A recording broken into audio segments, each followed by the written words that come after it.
Hey everyone, welcome back to FPL Fran. Today's video is going to be my first video, almost a cheat sheet style video on Club World Cup Fantasy. We're looking at the best attackers from the perspective of MD1 onwards. So I'm kind of looking at creating a cheat sheet for anyone who's interested in creating a team from Matchday 1. I do recognize, of course, that people can either follow a strategy of, let's say, a Matchday 2 wildcard or a Matchday 3 wildcard. I think saving the wildcard to the knockout stage of the tournament doesn't make too much sense. Given the amount of transfers you have at your disposal later in the game. So the perspective here is looking at really fixtures Matchday 1 and Matchday 2, and then creating a cheat sheet going back from that. One thing I will mention, of course, is that you will see that specifically some, for example, Brazilian teams, River Plate as well, have really good fixtures in Matchday 1 and less so in Matchday 2. So there's a general focus, of course, to the type of strategy that you want to look for. And I think fixture rating as well is very, very important. Before we jump into almost looking at players individually, I also wanted to go through something very, very quick presented by my friend Schadenfreudist, who I also run a podcast with as well, also known as the FPL Script. You can find it in the description below, but he's presented to us almost a team strength model that he's created using a mixture of SpreadX, which is effectively market odds, and then the Opta club rating. So as you guys know, Opta have a club rating, but I think the key issue with the club rating system is it doesn't differentiate between defense and attack. So what he's tried to do is presenting a team strength model that kind of makes sense of both, right? So for the perspective of the best attackers video, I think it makes more sense to just purely look at team strengths of attacks, but I think both are here at your display and disposal. What I would say is quite interesting, of course, is that PSG and Bayern Munich are very, very high up there. And it's interesting because I think maybe not a lot of teams would think that Bayern Munich are this high up or this far apart from some of the rest of the field, whereas of course PSG, we understand now, are an extremely dominant team, but Bayern Munich have posted some really, really good underlyings. And I think part of it too is when you almost translate the strength of qualities of teams across leagues, you know that there's going to be a little bit of an imbalance here. So I wouldn't worry too much if you're someone who thinks that, let's say, I'm a Real Madrid fan, for example, seeing my team very, very far off PSG and Bayern is a little bit disheartening, but I think there's some merit to this, right? And I think generally speaking, it's okay that Bayern is that high. I think they're a team that have underperformed relative to expectations. But from what I could see as someone who's followed team strength models for a long time, even across the globe, across the big 5 European leagues, is that they've always been high up there and nothing much has really changed. And truth be told, I think some of the data under company has been quite strong. As far as Man City, I think one of the issues when you look at such a high team strength is there's not too many attackers that you really want to go for. But also it actually suggests too that some of these center midfielders from the likes of Man City could make sense because you're not going to guarantee minutes necessarily for someone like Foden, who's really struggled for game time. Someone like Jack Grealish is not registered. Doku's minutes are not safe. Maybe Marmoush is interesting, but then you only have 3 forward spots in the game. When I look at Real Madrid, there's actually a plethora of options now, especially with Rodrigo potentially on the outs towards Arsenal.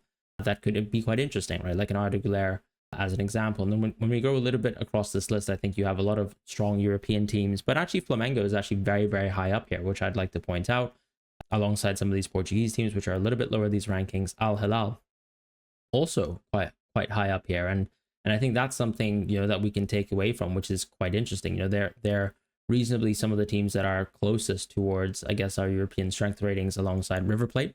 And as I said, there's a lot of good fixtures at the disposal of some of these Brazilian teams, some of these South American teams in general in Matchday 1. Al Hilal not so much because they have Real Madrid.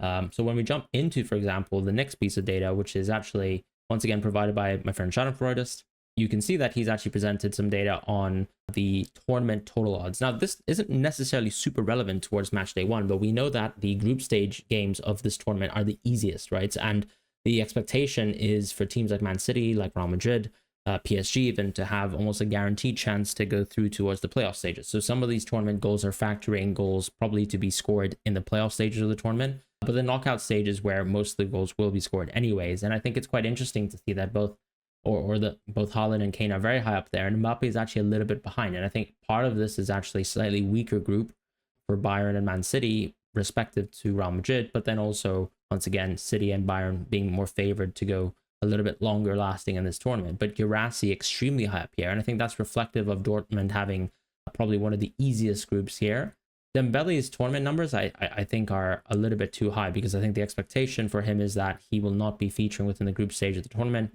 But clearly, some of this market level data is on the implication that I think he's, going to play. So some of the odds being put here aren't necessarily reflective of what we think is an average expectation, but rather, I guess the safe expectation from the perspective of the market.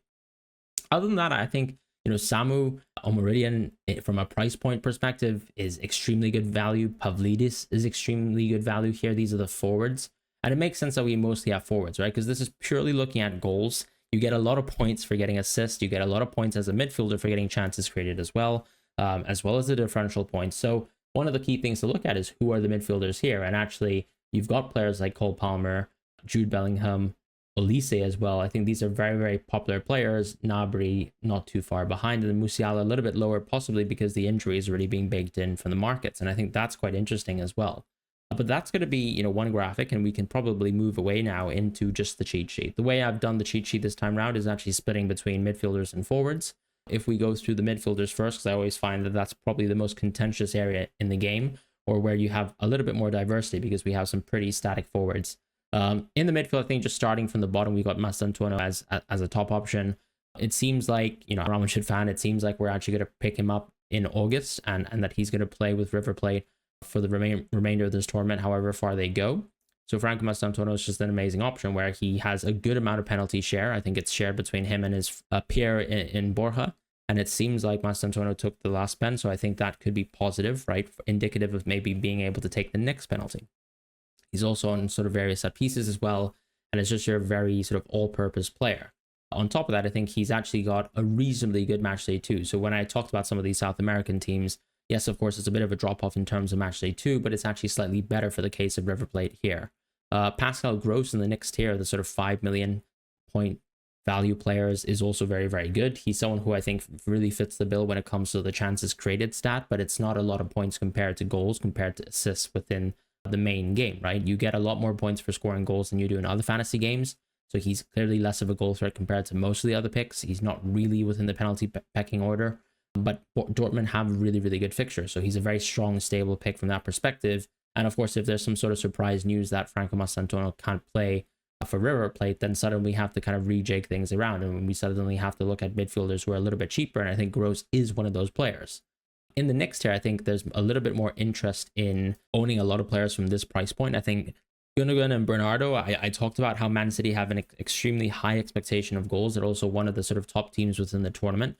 In the group stage, I think they have really nice games, and Gundo and Bernardo Silva are two players who actually get really consistent minutes for Man City. If you look at some of the top leading players when it comes to minutes for City this season, Bernardo is very, very high up there. Gundo not too far behind. And for that reason, I think there's a lot of value to actually going for these centre mids who, even though, yes, of course, they're not your 10s, they're not attacking players within the trident, it doesn't necessarily mean that they're a bad pick. They've got decently high clean sheet odds. Their differential ownership is definitely there. So that's something that I think is going to be missed out. A lot of people will own very high owned City players like a Guardiola, like a Ruben Diaz, like Ederson. These are all players above 5%. But on the other hand, you have players who have relatively safe minutes, who still will have relative access to goals and assists with the sort of slightly easier level of play, and then also just no guarantees for any of the other attackers, in my opinion, outside of someone like maybe Marmoush. So that's why I really like these two players. But the cream of the crop really within this sort of section here, I think, and someone that we almost have to start MD1 with, is De Arrascaeta from Flamengo. Flamengo just have an amazing game in matchday 1. I think even if you wanted to take the perspective of, okay, I'm probably only caring about Flamengo for matchday 1, he's still someone that I think I would probably start the game with and then actually move towards someone else to within matchday 2. If you're super high in that sort of differential structure of the game, then I think that's a little bit of a different perspective because his ownership is a little bit high. Koku and some of the other picks here I think are actually quite interesting. Koku is very good because that matchday 2 is baked in here. So one thing that I'd like to mention is you could very much move from, let's say, someone like De Arrascaeta into Koku for matchday 2 because he's got the Auckland game, and that's actually the cream of the crop. From what I can see in the markets, they've only strengthened their position over a team like Bayern and weakened over a team like Auckland. So clearly the team strength of Auckland is very much disrespected within the markets, and Benfica will probably benefit as well from that sort of weakness. And I think it was one of those picks at a pretty good price point who, can be very good for something like chances created, and could also benefit simply from Di Maria leaving the team as well, because it could benefit a lot of other sort of percentages in terms of set pieces and things like that for many other players on the pitch. With, let's say, someone like Julian Brandt, he's almost the kind of, I think, creative talisman for let's say this Dortmund team. He's had a pretty poor season. I think a funny thing that I mentioned on the FPL Tom sort of Q&A that I did is that he actually was voted by the Bundesliga players as the flop of the season. So he has a pretty bad year, but he still had 5 goals, 10 assists.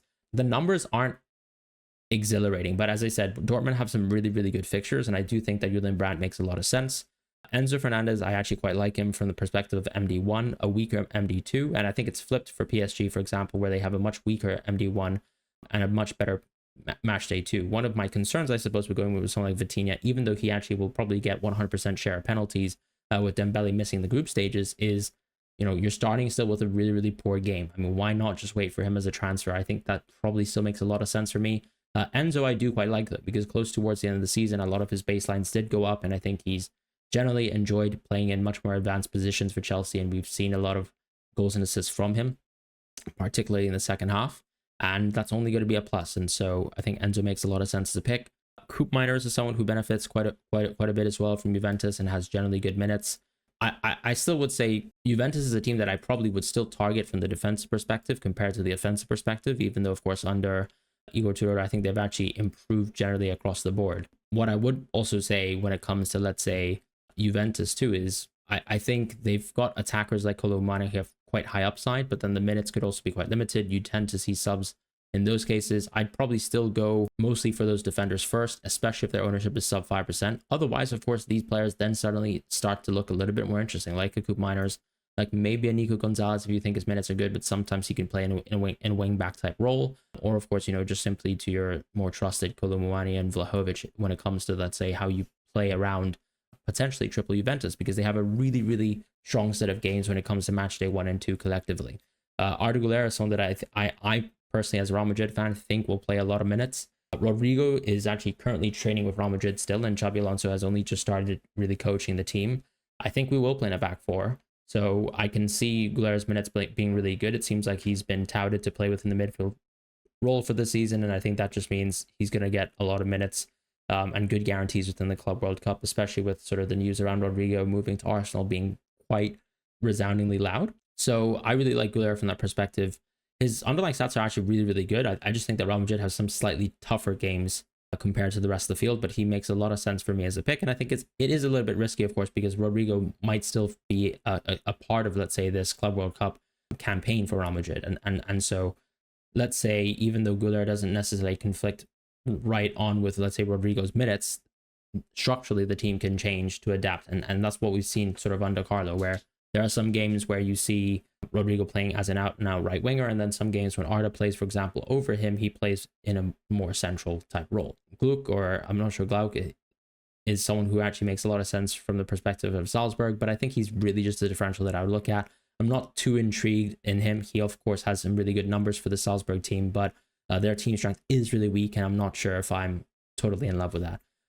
Aktürkoğlu is someone who just is probably the best value pick at this sort of 7 million position. He really benefits from let's say, Di Maria leaving. He was already one of the clear talismans of this team alongside Pavlidis from an attacking point of view. And I just think that Matchday 2 is so good that being invested into Benfica, or at least having the idea of moving into these Benfica players, makes a lot of sense. I myself am trying to find ways to move him to my Matchday 1 draft to almost prevent a free transfer Matchday 2, but you can also take it the other way around and just simply eye him up for Matchday 2. Doku is someone who I think will most likely get decent minutes, but I suppose the interesting thing when we saw at the end of the season was that we did see, Marmoush playing on the right didn't look very, very good. And so, of course, I think there's a bit of a conflation of minutes with Doku and Marmoush on the left. And Nuri coming in feels like it's a little bit more beneficial, to be quite honest, for someone like Marmoush, who's a little bit more of an inside forward compared to Doku. So I think that sort of Doku Guardiola, maybe Ryan Nuri Marmoush partnership is something that could be quite real, and we could actually see different iterations of that for Man City over the tournament. Doku has, of course, played on the right previously, but very, very limited minutes, and I think he's mostly going to be utilized on the left going forwards. I just can't necessarily see him starting both games in match day 1 and 2. I could be wrong, but that's sort of my thoughts on Doku, and that's why I don't have him as a high level pick for this game. And of course, if anyone's watching this video for the first time, the kind of structure of this is that any of the green picks I think are quite easy locks, or you can try to find them quite easily within your team. And then, you know, yellow and then orange. And then I usually have red picks, but I think there's just so many picks that I'm not going to put the picks that I recommend you to avoid. But there aren't so many common traps, I would say, as I've seen this tournament as compared to other tournaments where, let's say, people are invested into someone very highly who's not going to play or something like that. In the next tier, in the 8 million tier, I actually think that one thing I have to say about Bayern is you almost have to play this guessing game correctly, right? There are so many players for this Bayern team going towards this tournament and submitted within the squad. Even someone like Thomas Muller is likely to feature for Bayern within this tournament. So Gnabry is not only competing for a spot on the team, he's also competing for a spot on the team alongside the likes of Koeman and Sané. I know Bayern are currently looking to maybe get a new left winger into the team. They've been sort of rumored to be looking for Barcola and also Rafael Leao. But as it stands, the team still has a lot of depth, and Musiala is coming back from injury. One of my concerns with Musiala from a matchday one perspective, if he's not played for a long time now due to a hamstring injury that he suffered close towards the end of the season, my only concern is I'm not sure if Musiala actually starts matchday one, or even if he starts matchday one, how many minutes is he realistically going to play? Because it's not like they need him necessarily to actually win the game versus Auckland. So I do feel like he'll be protected from that perspective, and that kind of boosts some of the minutes of the other players. More recently, Gnabry and Koeman have actually gotten quite a fair few minutes compared to someone like Leroy Sané.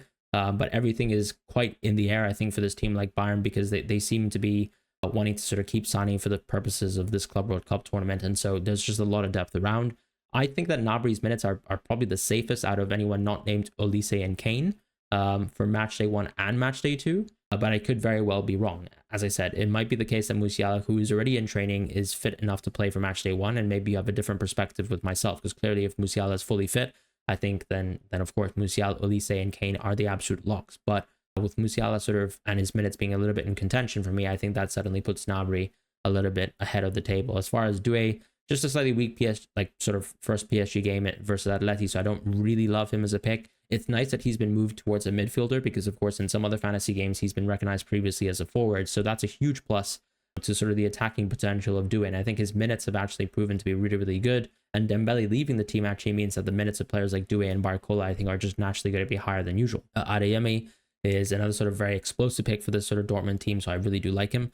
I've all rated these picks as yellow because I still think that Adeyemi, for example, isn't necessarily as, you know, playing for such a strong team compared to the likes of PSG or Bayern. And in terms of the opponents, yes, of course, they're amazing for Dortmund on average, but then you have much more one-sided games for, let's say, the likes of Bayern or even for PSG when it comes to match day 2.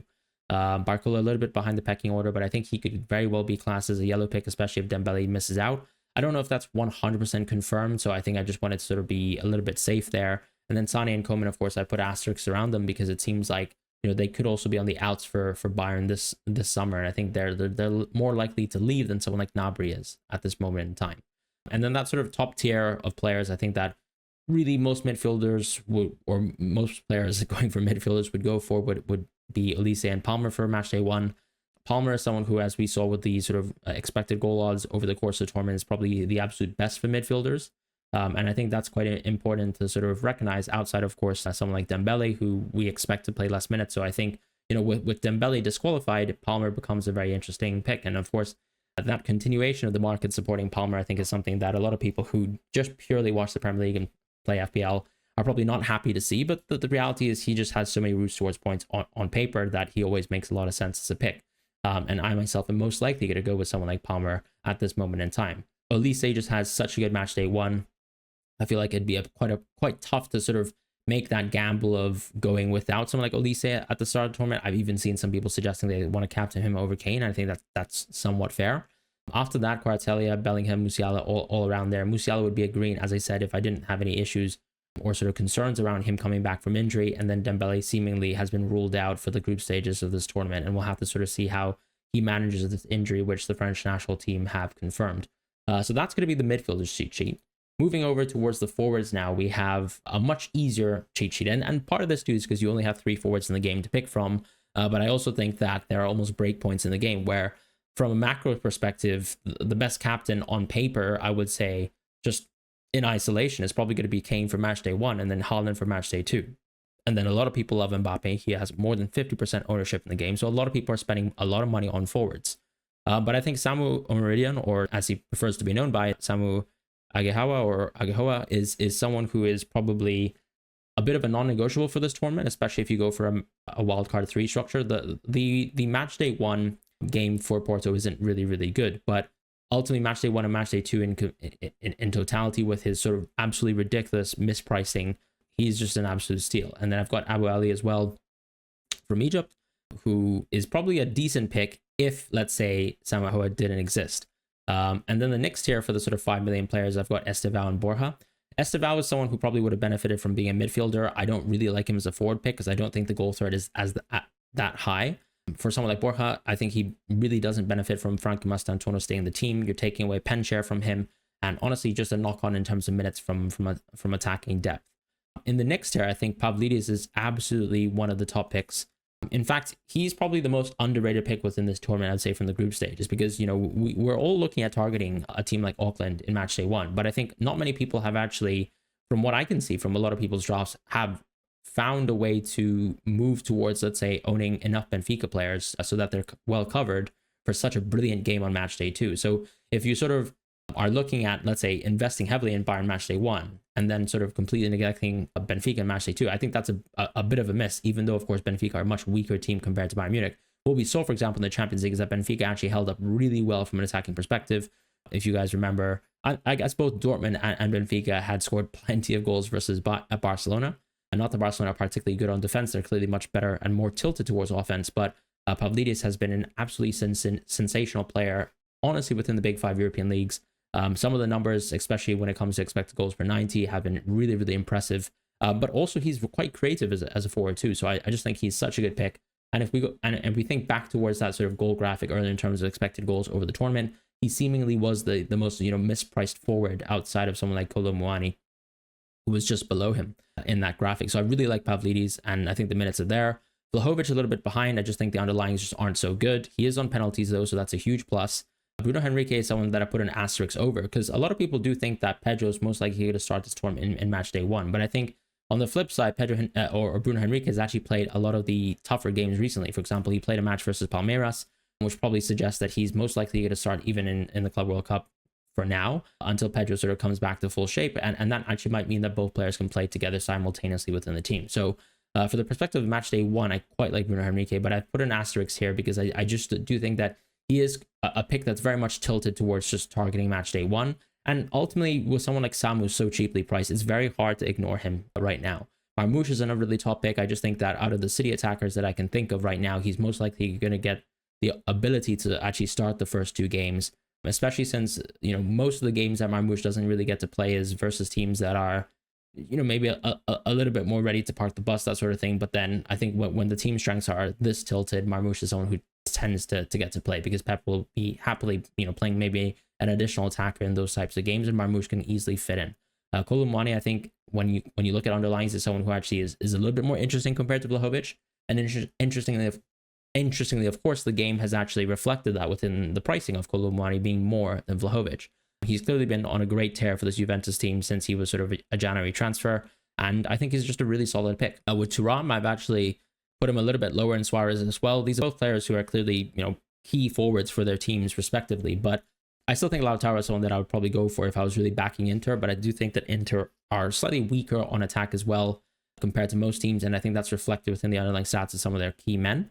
With Suarez, I just think the level of opposition is quite high, and even though the matchday 1 game for Inter Miami is really good, if you're looking towards a wildcard 3 type strategy, he doesn't really fit the bill quite so nicely. Guirassy, I think, is an absolutely elite pick. We saw him extremely high up as well on the list of forwards when it comes to expected goals over the course of the entire tournament. And then actually when you factor in that Dortmund have such great group stage fixtures, I think that's why Guirassy makes a lot of sense. My only thoughts is that a lot of people are most likely going to go towards Kane and Haaland. And I think, as I said, part of the reason is because you're going to capture the best 2 captains for matchday 1 and 2. From that perspective, it's very hard to then justify actually going for a Guirassy or a Pavlidis. But you could do that, right? Because there are still enough midfielders, in my opinion, that you can actually go for, that you can ignore the likes of Palmer. And maybe, of course, you can even ignore the likes of Olise if you're choosing to do something like, let's say, I don't know, using him as a 12th man, as an example. After that, it's Alvarez, who, alongside Griezmann, I just really wouldn't like for the perspective of match day 1. The PSG game is just so tough. Why invest into Atleti at all? But these are clearly great players. Griezmann actually has had a pretty poor second half of the season within La Liga. whereas Alvarez, I think, has been consistent all year round, and he's actually had really good minutes and also assumed penalty taking duties for this Atletico Madrid team. So probably, to be fair to Alvarez, he should maybe be a yellow pick, but I just think that PSG game is such a stinker that I'd probably ignore him entirely. Messi's actually a very interesting differential, but he is classified as a forward, and I think that does sort of disbenefit him. But the Matchday 1 game for Inter Miami is really, really good. His ownership is actually still reasonably high, and I think a lot of people want to go towards Messi, and I think that's totally fair. But I still think the likes of Kane, Haaland, and Mbappe are a little bit more clear of Messi, even at the price point they're at. And I think that's why you can see within the next tier, in that sort of full premium tier, that I have Vinny very, very far behind the likes of Kane, Haaland, and Mbappe. I do think Kane and Haaland are probably the 2 players that I would go with, and I'm actually a Real Madrid fan. I think that Mbappe is probably in better form, quote unquote, but I do think the fixtures do tend to favor the likes of Kane and Haaland, and the captaincy element of Matchday 1 and Matchday 2 is sort of in my head here, which is also why, as I sort of debuted within my first draft, I would like to have Mbappe as the 12th man for Matchday 1. But that's sort of my initial thoughts for the best attackers. I hope this kind of helps you with your selection. One thing, as I mentioned, is that this sort of differential rule of sub 5% ownership is very, very clear. So, of course, effective ownerships have been showed within this sheet. Otherwise, I hope you guys have a wonderful time enjoying this tournament, and I look forward to making more videos covering this tournament as we go along.